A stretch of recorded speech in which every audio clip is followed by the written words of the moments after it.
My name is Steve Moddemeyer. I'm from Seattle, Washington, United States, and I was delighted and honored to be invited to participate today and also witness tomorrow Salar's defense of his PhD. I, there's a concept called karma where we're attracted to things that teach us lessons we need to learn. And sometimes the lessons are good, sometimes they're not good, but I want to share with you some of the lessons that have been attractive to me, and also look forward to learning from you. When I got the invitation, I just absolutely wanted to be here. There's a lot of good work going on here, and I have a lot to learn as well. So I'm attracted here, and I hope you find these ideas attractive that I will share over the next few minutes. The Changing Expectations for Infrastructure in a Time of Climate and Technological Change is the title. And I should briefly mention I spent 14 years at Seattle Public Utilities, which is a water supply, wastewater, solid waste combined utility. I worked in the director's office working on problems that crossed disciplines. So I was kind of an integrator. And then for the last 12 years, I've been a consultant working locally and also around the world with cities often and utilities and other entities on how do we prepare for climate change and how do we adapt both in a sense of resilience and also with sustainability. And I was, one of my early clients as a consultant was the International Water Association, where I helped them launch their program called Cities of the Future, which really looked at these issues around the globe. So that text is not big enough, so strike one on my presentation. But here's the basic line: the world is changing faster than we are. You know, climate change, there's two big things going on with climate change. Of course, we know when you put greenhouse gases in the atmosphere warms up. We also know that when the atmosphere is warmer, it can hold more water vapor. And when you have more warmth, that's more thermal energy. And when you have more water vapor, that's more punch. So everything's kind of amped up. It's like turning up the stove on lightly boiling water. It starts getting more chaotic. So we have that already going on around us. We're certainly seeing it all over where I live in the Pacific Northwest, where the climate is changing around us. The ecosystems are adapting around us. At the same time, with climate change, there's kind of two key elements about it I wanted to mention. One is that as the poles warm quicker than the equator, the jet stream that surrounds the poles gets more wobbly, because when it's really cold and really warm, then it was kind of kept in this kind of orderly thing around the Arctic. As that temperature differential gets more neutral, the jet stream can kind of wobble, and it can wobble down and create extreme events that we wouldn't have expected otherwise. This wobbling is hard to predict, particularly when and where and how long it'll last. And so that's one of the key drivers to climate change, is that it's not necessarily an orderly, slow process from where we were to where we're going to be. It could literally be someday it just changes, and it changes forever. The second one is that there are positive feedback loops that we really, really need to be worrying about. And this is, for example, up in the Arctic again, when the permafrost melts, there's less snow. It gets warmer. The melted permafrost releases methane, which makes the planet warmer, which makes it melt more, which releases more methane. And these sort of runaway positive feedback loops are a real problem, because if we trigger those, or we may have already triggered some of them, then we're on a pathway where we literally have to try and not only stop polluting the atmosphere with carbon, we may need to figure out how do we undo that. And doing that at a global scale, extremely difficult. But in the meantime, we all have to live in the cities, we have to live in our communities, and we have to manage what all this change means. Equally, the other vector is technological change, and it's not necessarily going to make it better. It might, but there's also rapid change going on. Things that we used to know were true are changing all around us right now. So, yes, we're changing. But we're not changing nearly as quickly as the ecosystems are around us. So let me see if I can figure out how to read this. I broke my glasses on the way here, so these are my backups. So here's one of the issues that we have. Like, we are wise in the depth of knowledge, but we're not nearly as, we're wise in this kind of way. We're deep in knowledge, but we're not as good where systems and systems are interacting. And that's one of the problems that we have, is all these systems and systems are interacting all around us, and yet we're trained in these silos. So, and we understand the mechanistic pieces that work, and we've gotten really good at that, and we're trained that way, but we're not as good where how do you manage in times that are unpredictable and where it's uncertainty is stronger than certainty. So this is the bottom line, is that this creates a kind of thinking that gets us in the mess we're in, and the same kind of thinking won't get us out of that mess. We need to think in a different way. So I'm going to talk about that. How do we think in a different way to manage in a time of deep uncertainty? So to get different answers, we need to start asking different questions. And so one of the questions I'm going to put in a utility, water supply or wastewater, kind of the people that manage infrastructure for cities. I'm going to put it using my experience from that and say, what are the questions that we're now asking, and how does that need to change? So we need to start asking ourselves different questions. So the question that we typically have been asking is, what's the least cost solution that resists extreme events for my system? So if I'm putting a culvert under a road, how big does it need to be so the road doesn't wash out? If I'm building a water supply system or adding on to my reservoirs, how big do they be so I don't have droughts all the time? If I'm actually building an energy system, building a building, I want to know what's the current climate, and then how can I make sure that the building will be warm enough or cool enough? So this applies to everything we build, buildings, water supply, bridges. We all pick a kind of a remote probability of something bad happening, and we design our systems cost effectively within that boundary. So the question that we now ask, the old question is, please, if I was issuing a request for proposals for someone to build a piece of infrastructure or to fix one, I'd say, design some infrastructure that addresses my functional requirements, like I need to cross the river, I need to not have the road wash out. And I want you to design it to a standard that's based on the probability of it failing very rarely. And I want it for the least cost. And so we assign our engineers to design it to that, and then they go to the construction companies and they say, well, here's the least cost way to make it so that it fails rarely. And here's one of the problems with that. The probability of failure is no longer defensible because we use the last 100+ years of climate, of weather, and we say, okay, the last 100 years, the hottest it ever gets is this, the wettest it ever gets is that, the fastest it rains is this or that, and we use that to size these systems. We use that probability, but that probability is no longer true because we don't know what it is, because these systems are shifting. They're shifting around us. And so we still need the function, but how do we design it? How big do you need to make it? In King County, which is the county around Seattle where I live, they're modeling how big do the culverts need to be under a road, given their downscaled climate models. So they take the climate models, they draw a boundary around it, then they downscale it, and then they run the math, and then they try and figure out how much more water and sediment will we get. And their models are saying they need to build roads that look like Chinese bridges, where the road will go like this, and then the culvert will go like that and over. So these are hundreds of millions of dollars more expensive culverts if they believe their own modeling.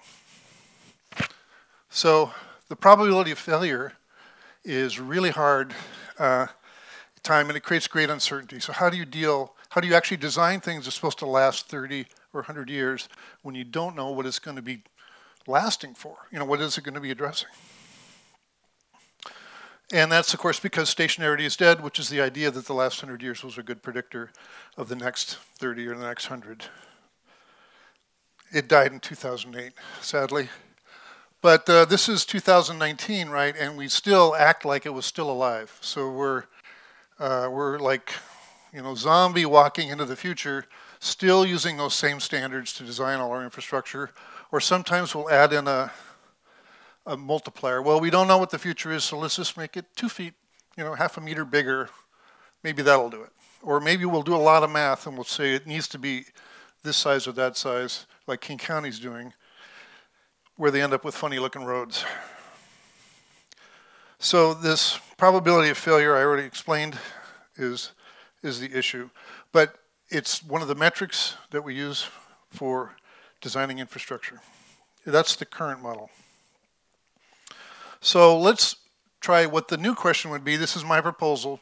This is how we start integrating climate change and reframing the mindset or the paradigm that we use when we're designing infrastructure in cities. So where the old question said, please design infrastructure that addresses our functional requirements, the new one says, please design infrastructure that addresses our functional requirements. So good, we're still good there. We still want roads to be able to cross the river, and we want the buildings to be adequate. But there's a difference in the second bullet. Instead of the probability of failure, we say design it to a standard that reduces the consequences of failure. And this is one of the issues that I will explain with the next slide, which I need to remember is right there. So this is a new performance metric that we're proposing that will change the way we design infrastructure and make it more flexible and adaptable to an uncertain future. It's a new performance metric. Why should reducing the consequences of failure become a new performance metric?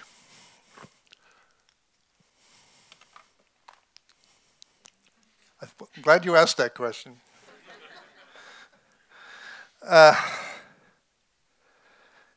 When infrastructure is required to reduce the consequences when it fails, when infrastructure fails, here's the thing. When we design these systems, we pick up to a failure rate of 1%, for example. There's a 1% chance in any year that we'll have a storm so big that this fails. But that's the end of our investigation, mostly. We don't actually say, when it does fail, what happens, and how do we make it so that whoever it fails for can come back quicker. And so that's basically what we're saying is we need to keep going all the way through the problem and not only design it so that it fails not very often, but that when it does fail, because we don't know anymore how often it will fail, then how do we make sure that we pick an alternative that minimizes the consequences to those who are impacted? And a lot of times those who are impacted might be the least economically viable. They might live in the low areas that flood a lot. Or they might have, or if they have modest incomes or businesses, if they close for 3 days or they have 3 days of missed work, that's one thing. But if they close for 2 weeks or a month, they go broke. Well, at least they do in the United States. So, in fact, in the United States, 40% of small businesses fail after a major event because they don't have enough savings. They still have to pay rent and their debt, but they have no revenue. And once a month goes by or more with no revenue, they're incapable of digging their way back out. And if you think about Puerto Rico, got smacked by a couple of hurricanes a few years ago, they are still trying to dig their way out. It will be decades or more. If another one comes, that'll be a second punch. And so that's the problem. When consequences start happening sooner than recovery is over, then you start declining the system. And this is basically what's going to happen with all of our urban infrastructure.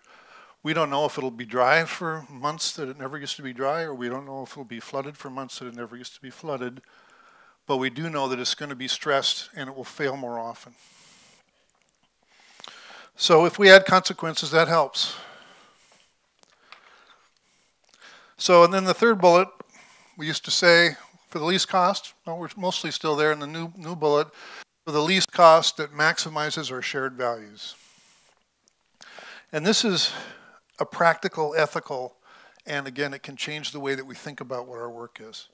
Because when you start thinking about the consequences and our shared values, then you start broadening from, well, I'm just the water supply person, so all I worry is about water supply.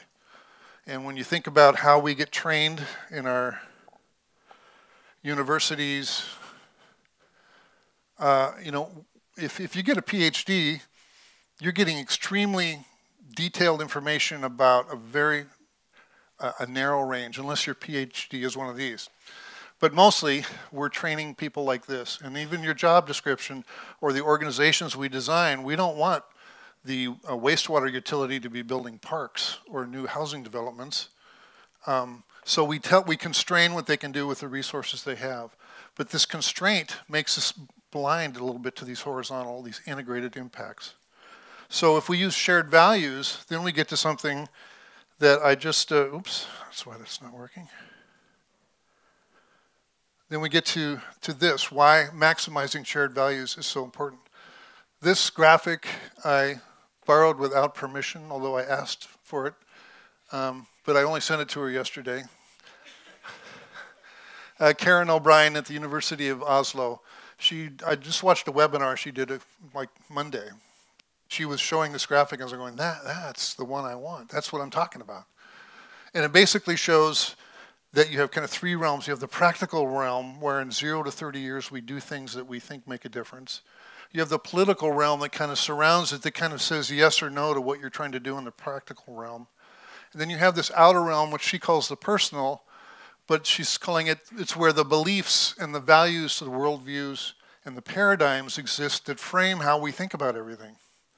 And when people are looking at climate change, there's lots of people saying, we need to change the paradigm. What we're doing is wrong. Our planet is unraveling. We need to change the paradigm. But if I just do something practical, how does that help? And besides, I have a political system that doesn't want to do that because there's powerful entities in that system that don't want that to happen. So this is one of the beauties about adding the idea of shared values into the process of designing infrastructure.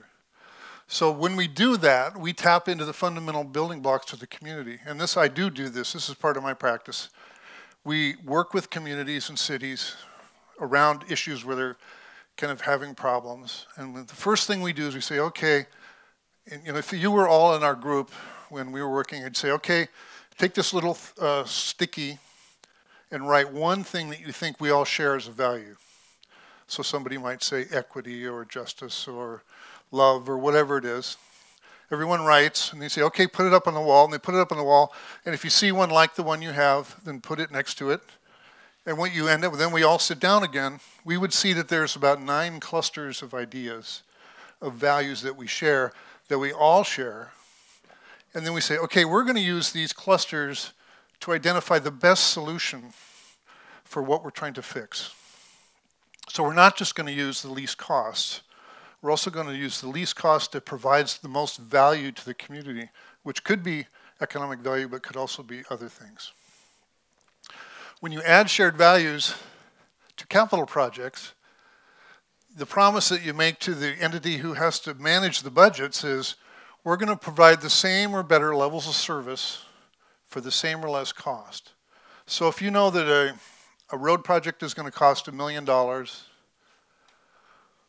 to me, that means we have $1 million to do something better than what they had planned. And if all else fails, we'll do what they planned. But if we can come up with a better project that does a better job of meeting the community values, still allows the function, and is $1 million or less, then maybe we should try and do that. And what happens is when you do that, you end up with solutions that are better often, not always. Often enough what we do is just fine. But when you add this in, then you get solutions. So let me give a brief example from Colorado, which is, the Rocky Mountains. They had a major drought in 2011. They had fires in 2012, and they had floods in 2013. And that often happens. You get the drought, everything dries out, then the fires come through, leave all this debris, and then a huge rainstorm comes, and all the debris and the water runs down these steep valleys. This particular disaster was $11 billion in damage, and it went down the valley with 40 feet of water and debris and just blew out about half a dozen bridges, bam, bam, bam, bam, as it's going down the valley. So those bridges, the standard they use in Colorado is 1% of the time the bridge needs to be able to not fail, 99 events out of 100 on any given year. So previously the bridges were 25 feet over the river. Now they have to be 45 feet over the river because one time in the last 100 years we had a 45-foot wall of water going through, 45 feet being something like 15 meters. Why not? So, so now if you have to build a bridge up 15 meters, but all the roads on both sides aren't at 15 meters up, then you have to rebuild all the roads. So it took half a dozen years, 6 years, to rebuild all those bridges. But the people that lived upstream actually went from a 30-minute commute to Boulder, Colorado, to a 3-hour commute to Boulder, Colorado, because they had to drive around the other mountain pass and go the other way. So the question is, does this 1% chance really do us much good? What if we designed these bridges the same height as they are now, but we made them replaceable, where we expect them to blow out, and we have storage bridges where we just bring them in and put them in to begin with? We could save millions of dollars, years of impacts, and still get the functionality that we want, and we'd be reflecting the community values better than insisting that all the bridges be built up at that new high level. Sad to say, they still built the bridges up at that higher level.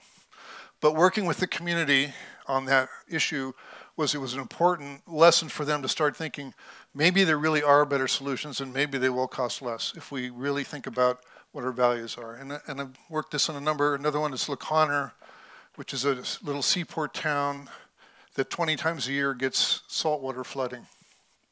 And they wanted a $1 billion dam around themselves, but the town was 900 people. No one's going to build them that dam. And besides their seaport town, looking at the wall wouldn't really be much of a seaport for them. So eventually, doing this kind of process, they decided they were going to put their buildings on floats and they're going to let them go up and down. And then the week of a year that they're flooded out, they'll be floating, and the rest of the year they'll be who they are.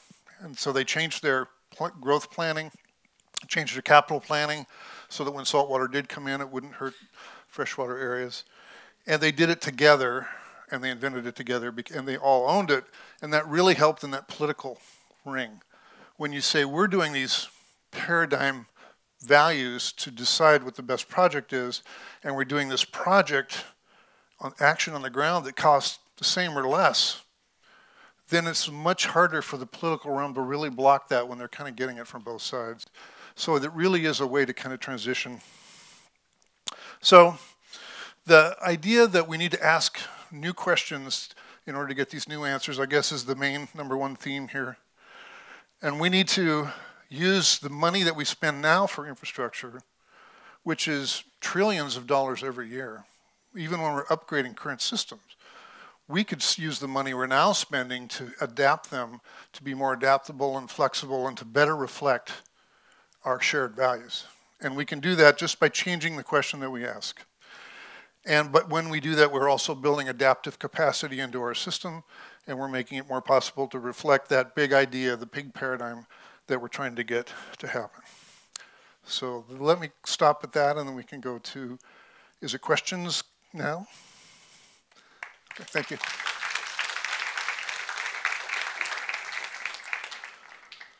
Thank you very much, Steve.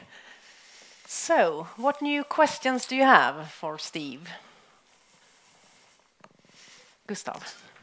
Oh, well, sorry, we need a microphone.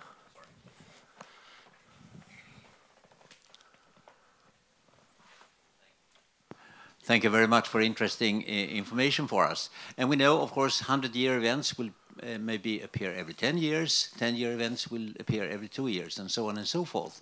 And you mentioned about design according to new rules. My question is, well, in the design, you make the system, let's say, more robust to withstand disturbances.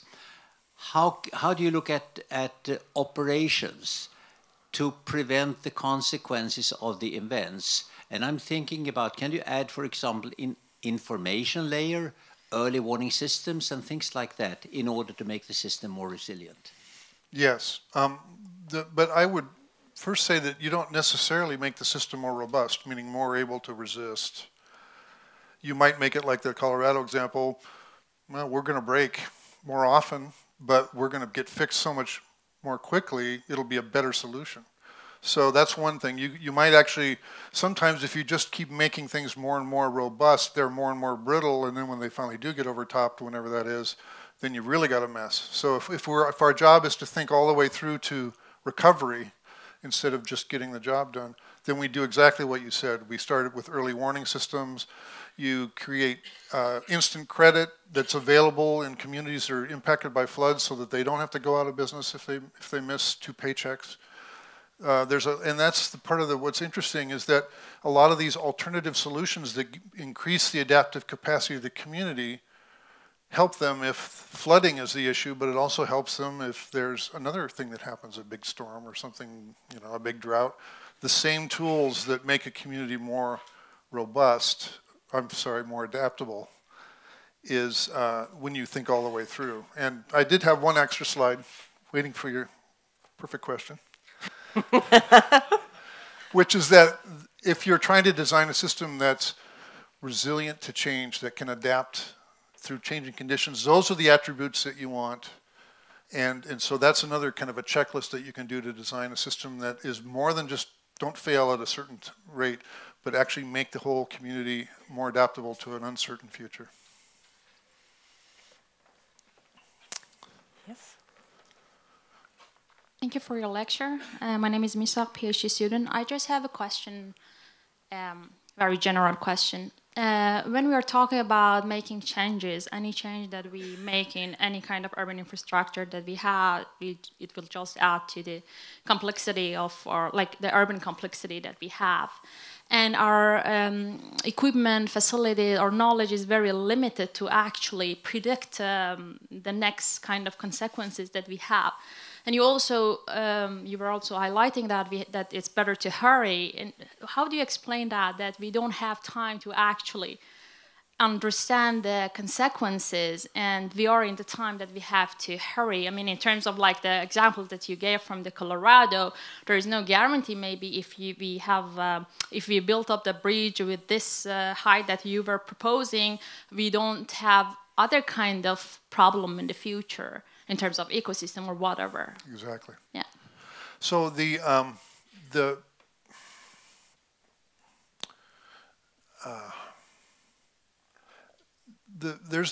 a key distinction is the way that when we're designing infrastructure to resist an event of which size we've determined, the 1% flood, there is a correct answer. You can calculate how high the water is going to be because you can look at all the other data and then you find out what the correct answer is.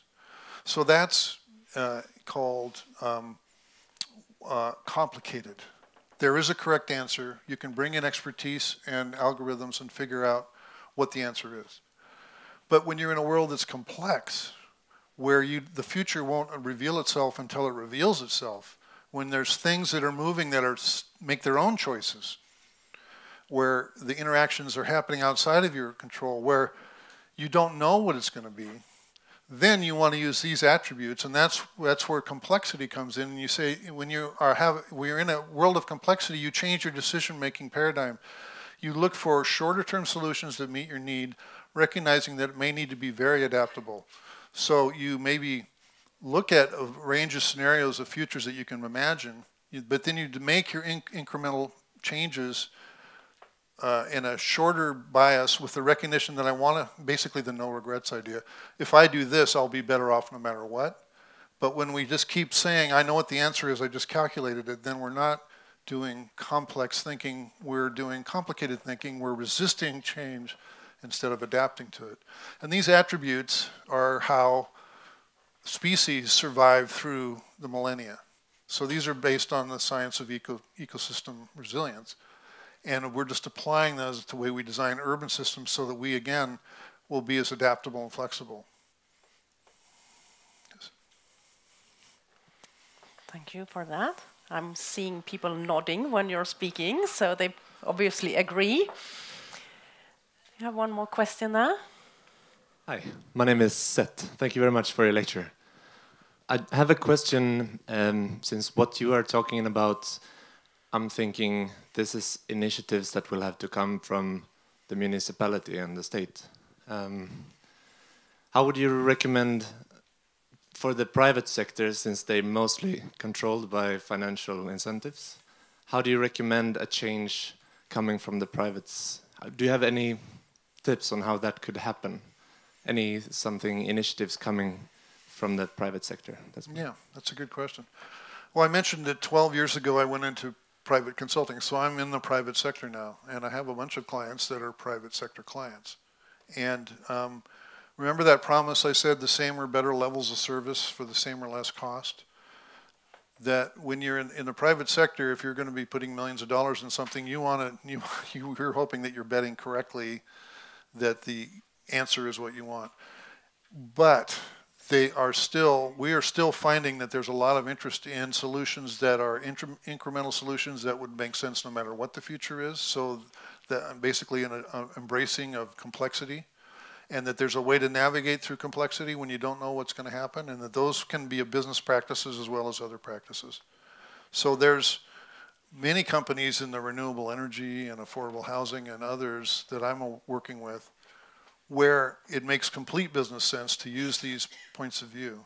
And so I think that part of what's going to help grow those markets is the continuing degradation of the current system, and as it's not kind of delivering the outcomes that we want.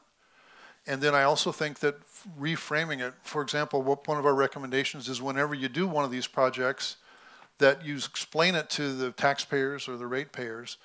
We're doing this because it builds our capacity to adapt to climate change. We're doing it because it helps us be survivors, not victims, the next time there's an extreme event. We're doing it because it's part of our shared values together. And all those framing things work well in business as well as otherwise. There's still that political ring that can not care about any of that and will resist it. But they're in the resistance game and we're in the enabling game, and so it's just part of the life. But I think that there is a huge role for the private sector. Thank you.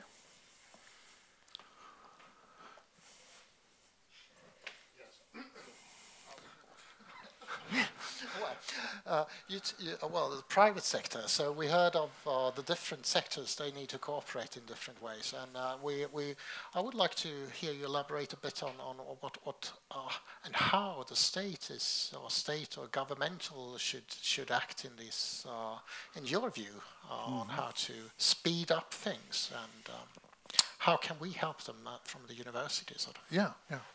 Well, and I'm from the United States, so we have states. And then we have United States, and so the federal level is one level of.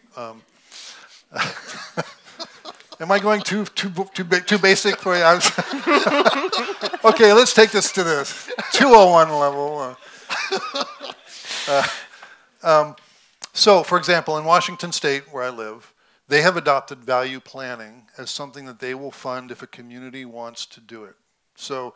Part of the state planning, which is the state has a public works trust fund of $1 billion or several $1 billion, and they loan it out at very low rates to small towns and communities around the state for their infrastructure projects. And so the state has said, if you do value planning, we will value your proposal more highly than communities that didn't, because you're going to get more value for the state's loaning you this resource.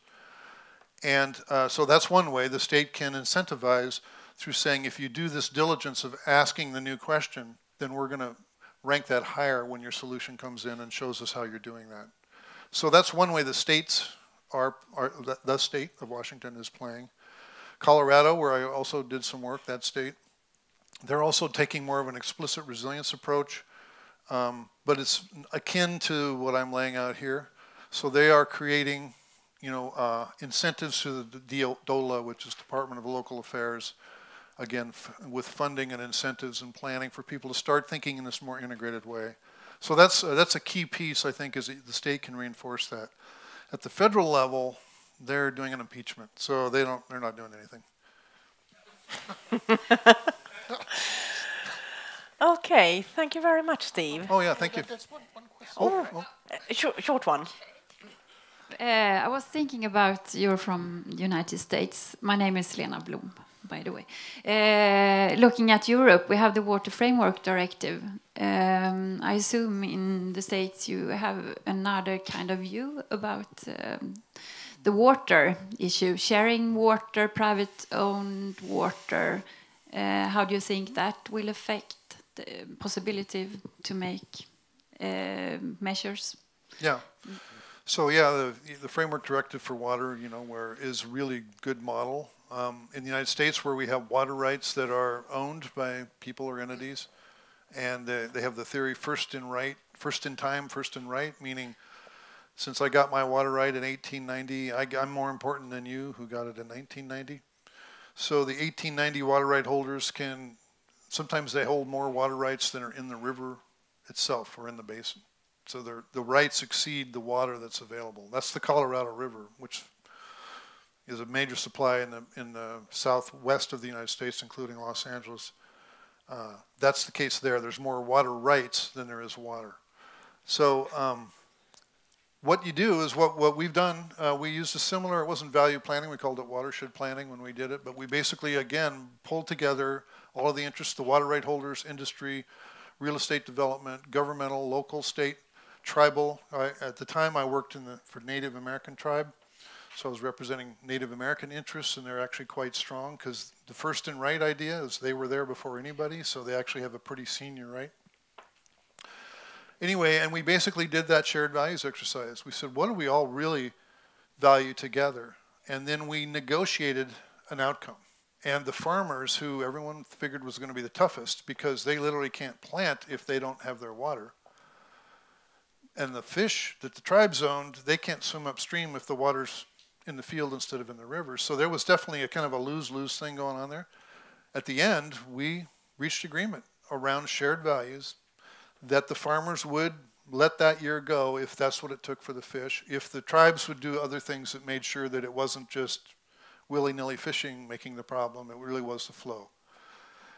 That was highly successful in that watershed that we worked in, and then we went to Olympia, which is the state capital, and there the Eastern Washington farmers who didn't want to give up on anything, they were like, well, that's just those farmers up there, don't listen to them. So we actually, if you pick the right scale, you can get people to agree about shared values, and if you get at the wrong scale, then they just kill it because that's part of the game they play.